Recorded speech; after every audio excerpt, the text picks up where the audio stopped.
এই নারী ফুটবলারদেরকে কতভাবে বৈষম্যের শিকার হতে হচ্ছে, অর্থনৈতিকভাবে তাদেরকে ইন্ডিভিজুয়ালিও তাদেরকে হ্যারাসমেন্টের শিকার হতে হচ্ছে।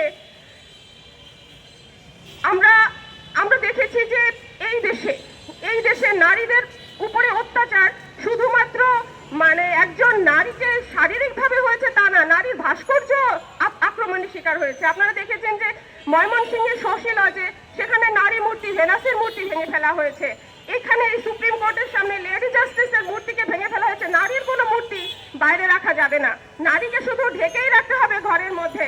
আমরা বেগম রোকেয়ার কথা জানি, নারী জাগরণের অগ্রদূত। উনি সারা জীবন নারী মুক্তির কথা বলে এই মৌলবাদীদের আক্রমণ শিকার হয়েছে। আর আজকে তার মৃত্যুর এই 100 বছর পরেও তার জীবদ্দশায় যেভাবে তাকে নিগৃহীত হতে হয়েছে সেভাবেই নিগৃহীত হতে হচ্ছে। ঢাকা বিশ্ববিদ্যালয়ের মতো একটা জায়গায় তার ছবিতে কালি লাগানো হচ্ছে, তার নামে, তার জন্মস্থান বেগম রোকেয়া বিশ্ববিদ্যালয় রংপুরে, সেখানে কিছু কুলাঙ্গার এই রোকেয়া বিশ্ববিদ্যালয়ের নাম পরিবর্তন করার জন্য তারা আন্দোলন করেছে। এই হচ্ছে আজকের বাংলাদেশের পরিস্থিতি।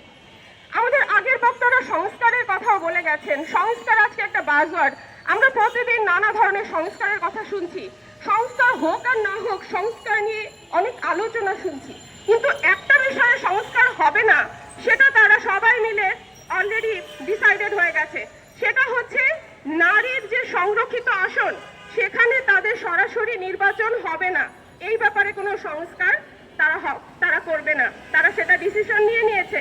তারা মনে করে নারী হচ্ছে একটা শোপিস, তাদেরকে সংরক্ষিত আসনে সংসদে শুধুমাত্র শোপিসের মধ্যে বসিয়ে রাখলেই হবে, তারা সংসদের সৌন্দর্য বর্ধন করবে। তাদের জনসম্পৃক্ততার কোনো প্রয়োজন নাই, নারীর জনগণের সাথে সরাসরি সম্পর্কের কোনো প্রয়োজন নাই।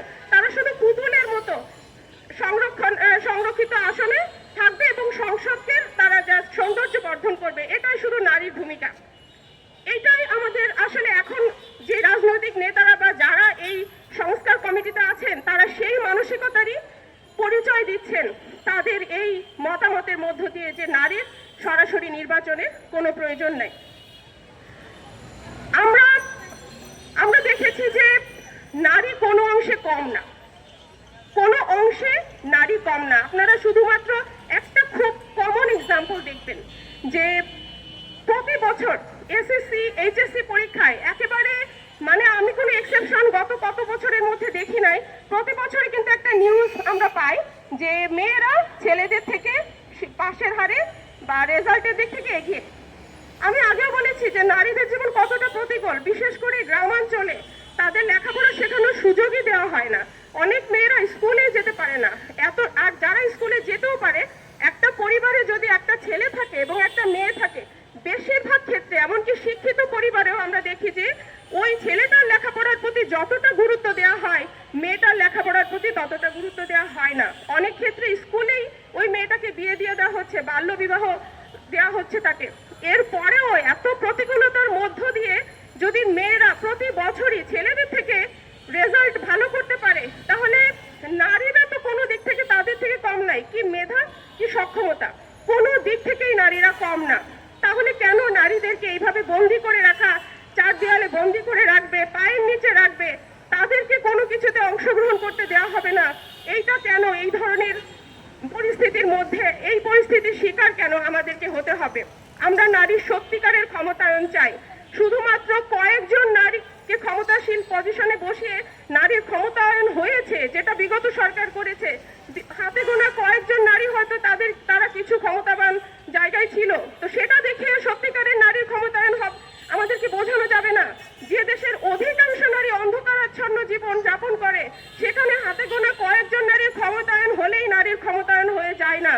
নারীর ক্ষমতায়ন বলতে বোঝায় প্রতিটা ক্ষেত্রে নারী পুরুষ সমান হবে, সমান অধিকার, সমান অংশীদার এবং সমান ক্ষমতায়ন হতে হবে। একেবারেই সমান সমান হতে হবে। কোনো রকমের বঞ্চনা, কোনো রকমের তাদেরকে ডিপ্রাইভ করা যাবে না। আমরা সেই সত্যিকারের ক্ষমতায়ন চাই, কারণ নারী কোনো অংশেই পুরুষের চেয়ে কম নয়।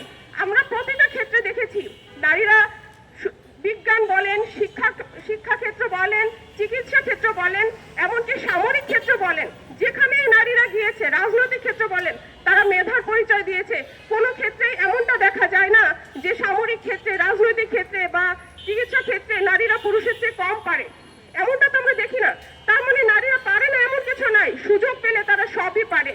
তাহলে তাদেরকে সেই সুযোগ থেকে বঞ্চিত করা হচ্ছে, তাদের সম্ভাবনাকে বিকশিত হতে দেওয়া হচ্ছে না।